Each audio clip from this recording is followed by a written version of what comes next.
Hello world, this is Diverse KCox. Welcome to my channel, and in this video, we're going to be watching and reacting in real time icon in the music industry and in the music business, Jimmy Iovine. But before we get into today's video, make sure you like, share, and subscribe to my YouTube channel to stay updated of my journey as a music producer. Jimmy Iovine is an icon. Like, if you don't know, then I don't know what to tell you. Do your homework. Do your research. Let's jump into the computer. Before we get into the video, to help support me, check out my website, www.diversekcox.com. Brand new website. I'm super happy to share with you. Check out my journey as a music producer. I even have MIDI kits for sale. You can also browse the services I provide. So any artist, a music producer that's willing to work, let me know. Let's work together. That's www.diversekcox.com. Diverse. Before we actually watch the video, let's do a little research. Let's ask AI, about who exactly Jimmy Iovine is for those that are watching and you don't know. Here's a brief, very, very brief synopsis about him. Jimmy Iovine is an American entrepreneur and music industry titan who transitioned from a recording engineer for rock legends into a powerful label executive and tech innovator. He is best known for co-founding Interscope Records and the headphone brand Beats Electronics with Dr. Dre. In 2022, he was included into the Rock and Roll Hall of Fame for his significant contributions to the industry. I don't know him personally, but seeing him on TV and seeing him interact with different people in the media throughout the years, I know him from this, like hats, glasses. That's my interpretation of who he is as an image, as a person. Music career in Interscope. Engineering roots started in the 1970s at the record plant in NYC, engineering Bruce Springsteen's Born to Run and John Lennon's Walls and Bridges. That is crazy. Not crazy to say, but that is insane for him to work with these big titans, these big legends in the 70s. That's really, really awesome. Production. Produced seminal albums for U2, wow, Patti Smith, Tom Petty, and Stevie Nicks. Interscope Records. Co-founded the label in 1990, signing massive acts like Eminem, Lady Gaga, No Doubt, Tupac Shakur, and 9 Inch Nails. Dr. Dre partnership, the alliance through Death Row Records to mainstream prominence, and later launched Dre's Aftermath Entertainment. So, you can just do like a AI Google search. That's what they just type his name in, and then it goes into AI mode, and it gives you a very, very brief synopsis about him. That's 10% of the game. The game is getting it right. MySpace was ahead of its time, but it lost the race. Mm-hmm. So I was very fortunate to be at least early enough to have Apple Music get on the board. I had Beats Music and then went to Apple Music. So at least we became number 2. Daniel, who's extraordinary, had the wherewithal and the ability to get the licenses from a record business that didn't understand at all what he was talking about. The fact that he wrestled those licenses out, it's so, you could prove it, because if you look at those deals are reflective of the iTunes download market, 70-30. That was the same business as the download market. So they just copied that, which is not a great bit model for that. Why? Because you have not enough money in the streaming service in order for it to really live. So they got to now go out and find different versions of revenue, right? And they pay 70% or whatever it is now, 72%, 70-60. I don't know what the negotiations have been since then. And structured in a really odd way, because let's say, for example, you're married, you have 2 kids, and you have a family plan. And you and your wife play The Clash, The Police, etc. But your kids play Drake and Kendrick Lamar all day. Most of the money from your house goes to Drake and Kendrick Lamar. What you're hearing about is that the artists are they used to be able to earn a living like that. But now, unless you're in that top chunk, of heavy streaming, the money is not really meaningful.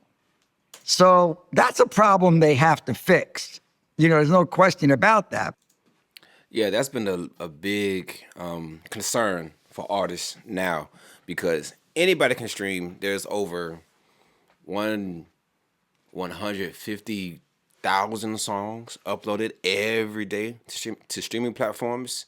So you're not only competing with the heavy hitters like a Drake or a Kendrick Lamar, like a big industry titan, like he said.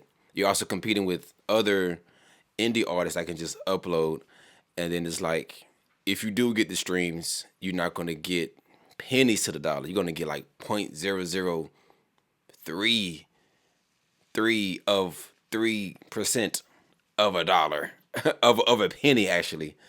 So it's like, is it even worth it? The art is not valued, and the streaming services are not valuing artists. In my opinion, it's one dimensional. It's an ATM machine. You put your money in, you get your music. They don't do anything for the artist.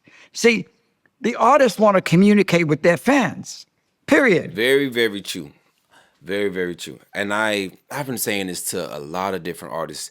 I'm a producer, and I started off as an artist, because I was just making beats for myself, and I was like, well, why don't I just put like a beat compilation out? I made a beat compilation. I put it on a CD. I put it out into iTunes and all the different DSPs and everything, and I was like, okay, this is cool. I was like, wait, this is what artists actually do. Like, I'm actually being an artist, even though I'm not saying any lyrics. I'm sharing my art. I'm sharing my music to people. Is on a CD. I have a physical product, and during that time, I was collecting emails. I was building an email list for my art, and I would email people weekly. I would do a blog post weekly, and so I have the experience of creating an audience. I know how to create and maintain an audience. So I would share my knowledge to artists I was working with in New York and also here in Japan, and they would not listen. I'm like, yo, what are you doing? Like, what is going on? Like, I'm telling you the blueprint. Like, you can't just depend on iTunes. You can't just depend on streaming. And because I have the experience, but you can't help everybody, People gonna do what they want to do when they want to do it, So I had to just fall back, relax, and just continue to do me. Because to hear Jimmy Iovine reiterate what I've been saying for years and years to indie artists, build your own fan base. Because you can't get the emails from iTunes. You can't get the emails from Spotify. Build your fan base. It's not enough just to get a nice following on Instagram or TikTok. You need to find a way to convert your numbers into real fans, whether it's an email list, whether it's like a free download of music, whether it's a Patreon subscription where they can have a deeper insight to what you're doing as an artist, even as a producer. Build your email list. And you can't depend on social media, and you can't depend on streaming platforms to fund your lifestyle. You have to be an entrepreneur. You have to wear many hats. That's what they want. They want to communicate. They want to market themselves. And the streaming services are still saying, we'll put you on our list if you're nice to us or if you like us.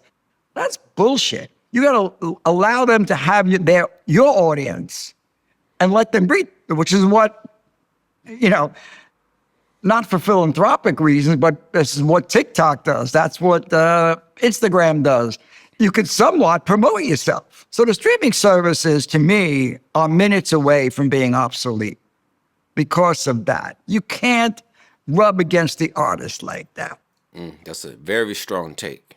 If this is coming from the guy that has worked in the music industry for over 3, 4, 5 decades and talked to the top artists, and he's talking to many, many prolific industry and tech people throughout the years. If he's saying streaming services are going to be obsolete, artists needs to change their focus. Don't build music for streaming platforms. Don't build music for the algorithm of streaming platforms.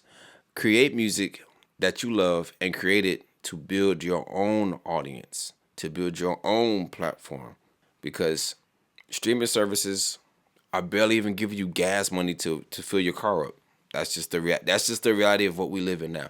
If this was 10 years ago or maybe 20 years ago, you could probably do more with your music on streaming platforms. But now, as it is today, 2026, it's not happening. That's just the reality of it. Also, I would say use Bandcamp, because Bandcamp, it really supports indie artists. People used to talk mad trash about Bandcamp. I never understood why. I'm like, yo, you have way more control over your music through Bandcamp than you do with streaming services. Yeah, shout out to David Sinner. This is his YouTube channel. Go and check it out. I'll leave a link down below into the description. Let me move it over for you guys. Yeah, shout out to David Sinner. This is his YouTube channel. Go check it out. It's a very, very dope interview. Yeah, it came out about 2 months ago from this date. So maybe in February. Yeah. Oh, go check it out. I'm going to skip around. Let's go into where he talks about AI. I made a video about AI and how AI is influencing music and music production. The record industry now can rewrite gets the luxury of rewriting the book with AI. They can AI created music. Yeah, creative music, interact, many things. It isn't just creating a song. It's how you listen to music, everything. It can affect everything. So let me say this before he begins to speak. I know in my last video, I said I use AI, which I do. I do use AI. I use it every day. I just use AI to search who Jimmy Iovine was, whether it's directly with music or indirectly with my daily life. We use AI. Let's just get that out the way. But I'm also against AI being used as artists, people creating AI artists to where they use an AI voice and they upload it to the streaming platforms, and then they just use that as a model. Wrong is not fair. Didn't take advantage of it, didn't optimize the streaming thing. What would optimizing be? They would have their own distribution. That would be optimizing, and they don't, right? They have another bite at the apple right now. It could start ring the bell all over again, Etch-a-Sketch, and go back into it. But where they can make a giant mistake, in my opinion, okay, is if they start licensing their music to every dog and that comes in the door.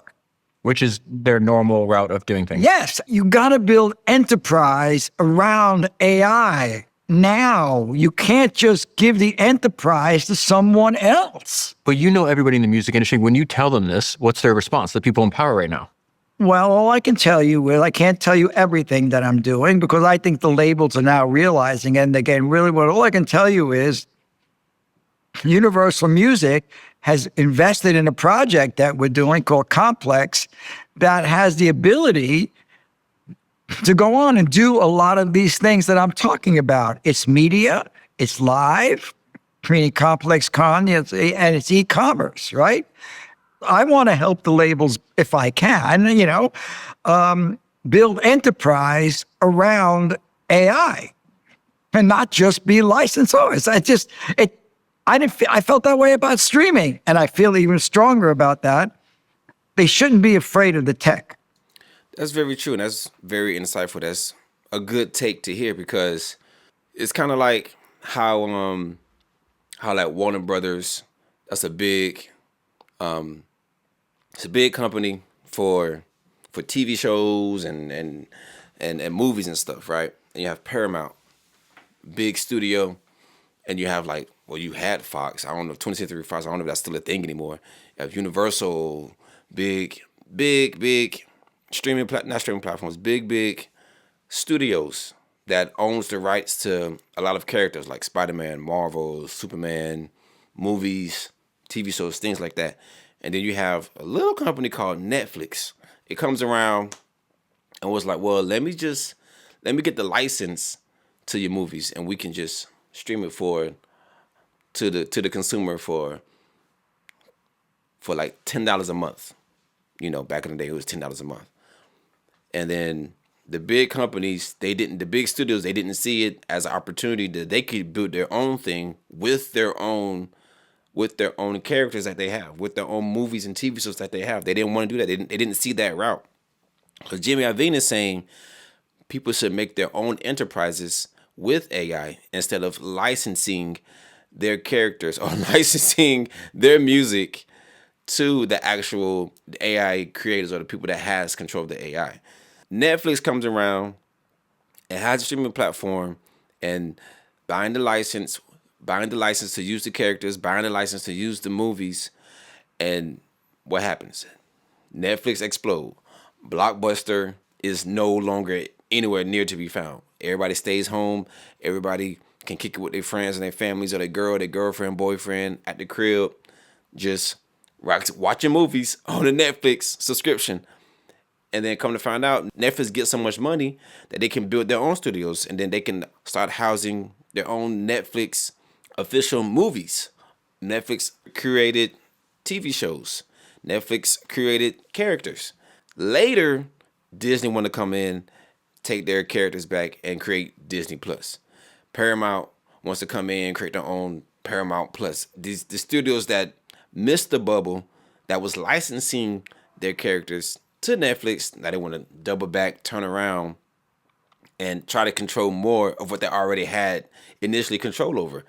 As an artist, as artists or as like a record label, you want to keep control of what you already created, what you already have. You don't want to license everything out, even though it's a quick money grab. You want to have more control in the long run of what you already built and what you already created.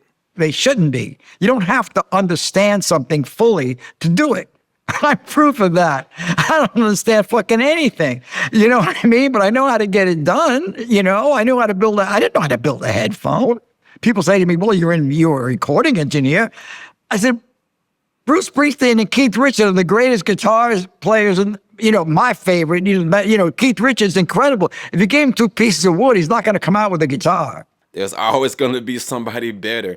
When I was playing drums in college and all my life since elementary school, I would try to be the best, the most perfect, the most perfectionist, the most perfect drummer, the most perfect, prolific percussionist in the world, and that is impossible to do because there's always going to be somebody better or somebody more professional or just somebody that's just in the room. Even if you are the best, somebody might not know that. And you can't sustain yourself by just being the best by yourself. It's not about knowing everything. It's about just doing the work. Just putting yourself out there and just doing the work. And even Jimmy Iovine said it himself, like he doesn't know anything. He's not the best at anything. He doesn't know anything about headphones, but he has the #1 headphone company in the world. And he comes from a producing background, but he created a tech company, 2 totally different worlds, but he blended the 2 together. So it's all about just doing the work and not being scared to fall down. Building a headphone was as far from me and Dre as you could possibly imagine. But we figured out how to do it. So that's how I think is a possibility now to rewrite the book. But if you start seeing licenses pop up to all these other companies, they're going to feed a dragon that is absolutely going to eat them. Absolutely. Yeah, this is a really cool interview. And you can't predict the future. You don't know what's going to happen in the future. You can only assume, right? Like all humans, we can just assume. We can just take the data that we've seen in the past and just assume things will go this way in the future. That's just how it works. So it's all about living in the now, taking the steps now to make sure your future is in good hands. If you use AI within your music, share that. It's okay. A lot of people don't want to say that, they use AI. They feel like it's a taboo. And it's really not if you embrace it and if you use it if you use AI with morals. Let's just say that. So yeah, that's been today's video. I just jumped around to the points I felt that were important to me. But the whole video is, I feel like it's like just a sit down, like you just talking to a friend or talking to an elder, and they're just giving you their insight. Go watch the video. Let me know what you think. Drop your comments down in the comment section below. Let's have a conversation. Do you agree with some of the points Jimmy Iovine is saying? Do you disagree with what I'm saying? Do you agree with what I'm saying? Let's just talk. Thank you for watching. Ciao.